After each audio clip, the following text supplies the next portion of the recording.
जिस पुलिस का काम जनता की सेवा करना होता है, वो धार्मिक यात्राओं में ऑन ड्यूटी गदा लेकर शामिल हो रहे हैं।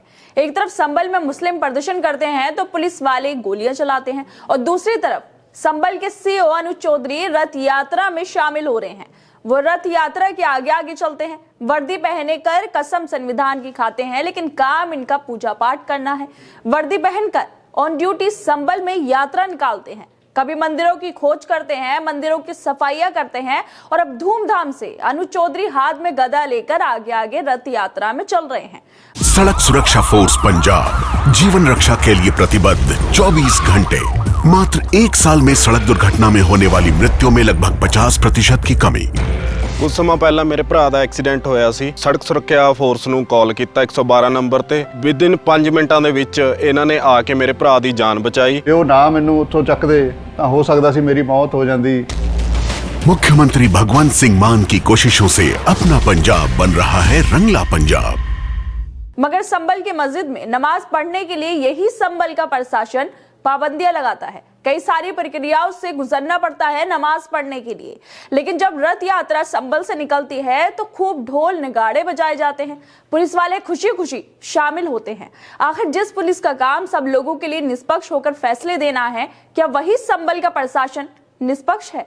मुसलमानों पर गोलियां चलाई जाती हैं और रथ यात्रा में गदा लेकर आगे आगे चलता है, जिसको लेकर अब पत्रकारों से लेकर लोग तक अनुज चौधरी के ऑन ड्यूटी भक्ति को लेकर अपनी प्रतिक्रियाएं दे रहे हैं और पूछ रहे हैं कि अगर कोई मुस्लिम डिप्टी एसपी किसी तबलीगी जलसे में जाकर तकरीर करेगा या फिर ताजिया के जुलूस को लीड करेगा तो क्या उसका भी ऐसे ही स्वागत किया जाएगा? दरअसल उत्तर प्रदेश के संभल में किष्किंधा रथ यात्रा निकाली गई और इस रथ यात्रा में संभल के सीओ अनुज चौधरी कंधे पर हनुमान की गदा रखकर भारी पुलिस फोर्स के साथ दिख रहे हैं। क्या उत्तर प्रदेश में इस समय पुलिस के अधिकारियों और कर्मचारियों को धार्मिक कार्यक्रमों में ऑन ड्यूटी भाग लेने का कोई आदेश मिला हुआ है? संभल के सीओ अनुज चौधरी द्वारा संभल में एक धार्मिक यात्रा के दौरान गदा पकड़कर हिस्सा उन्होंने लिया था। अगर मुस्लिम सीओ ऐसा करेगा तो क्या जब भी पुलिस प्रशासन का यही रवैया रहेगा? उत्तर प्रदेश में एक मुस्लिम पुलिस अधिकारी ने लंबी दाढ़ी रख ली तो उसको सस्पेंड कर दिया जाता है, और इधर इसी उत्तर प्रदेश के संभल में अनुज चौधरी रथ यात्रा में शामिल हो रहे हैं, लेकिन इन पर कोई कार्रवाई नहीं हो रही। आखिर ये दोहरा रवैया क्यों है? जिस तरह से अनुज चौधरी मंदिरों की सफाइयां करते हैं, मंदिरों को खोजते हैं, और अब ऑन ड्यूटी वर्दी में साहब किष्किंधा रथ यात्रा में गदा लेकर शामिल हुए हैं। क्या लगता है ये निष्पक्ष काम करने वाले ऑफिसर हैं? इस मामले को लेकर पत्रकार अभिषेक उपाध्याय ने लिखा है कि प्रशांत जी, ये आपके कार्यकाल में यूपी की पुलिस को कोई नए इंस्ट्रक्शन मिले हैं क्या? क्या इस तरह से एक सरकारी पुलिसकर्मी का बार बार सरकारी वर्दी में और ऑफिशियल ड्यूटी में धार्मिक आयोजनों का हिस्सा बनना चाहिए? ये कौन सी परिपाटी शुरू की जा रही है आपके राज्य में? कल को कोई मुस्लिम डिप्टी एसपी किसी तबलीगी जलसे में जाकर तकरीर करेगा या फिर ताजिया के जुलूस को लीड करेगा तो क्या आप हाथों में 1861 का पुलिस एक्ट लेकर उसका स्वागत करेंगे?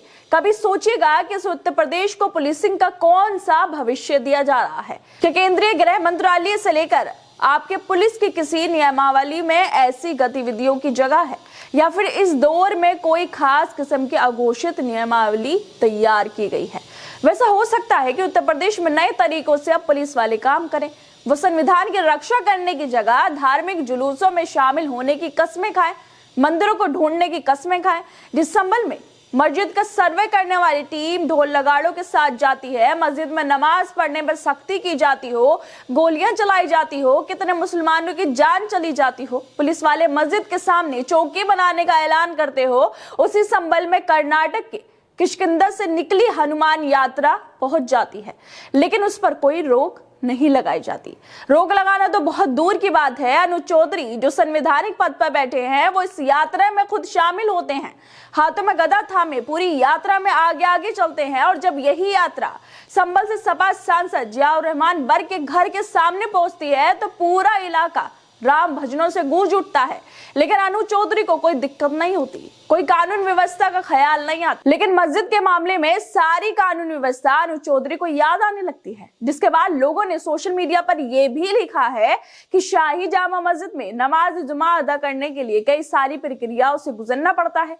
ऐसे में कर्नाटक के किष्किंधा से एक रथ यात्रा संभल पहुंच जाती है। इस यात्रा में संभल के सीओ अनुज चौधरी हाथ में गदा लेकर आगे आगे चलते हैं ताकि सत्ताधारियों को खुश कर सके। अब इसकी ड्यूटी यही है। वर्दी पहनकर इसने यही कसम खाई है। क्या इनसे न्याय की उम्मीद करना अब भूल जाना चाहिए? कुछ और लोगों ने लिखा है कि अब बस गले में भाजपा का पट्टा डालना और पुलिस फोर्स का ड्रेस कोड बदलने की औपचारिकता रह गई है। एक देश दो कानून, याद है ना बागपत के थाना रमाला के दरोगा इंतजार अली को दाढ़ी रखने पर निलंबित कर दिया गया था और अनुज चौधरी रथ यात्रा में शामिल हो रहे हैं। खैर दोस्तों, आप लोगों को क्या लगता है, जिस तरह से उत्तर प्रदेश में कानून बनाए जा रहे हैं, कौन सा कानून है कि कोई सीओ गदा पकड़कर वर्दी पहनकर रथ यात्रा में शामिल होगा? कि उत्तर प्रदेश में अपने ही अलग कानून बनाए जा रहे हैं जहां पर मुसलमानों पर गोलियां चलाई जाएंगी और रथ यात्राओं में प्रशासन शामिल होगा। आप लोगों को क्या लगता है इस मुद्दे को लेकर? हमें अपनी राय जरूर दें और बाकी तमाम खबरों को देखने के लिए जुड़े रहिए हमारे साथ।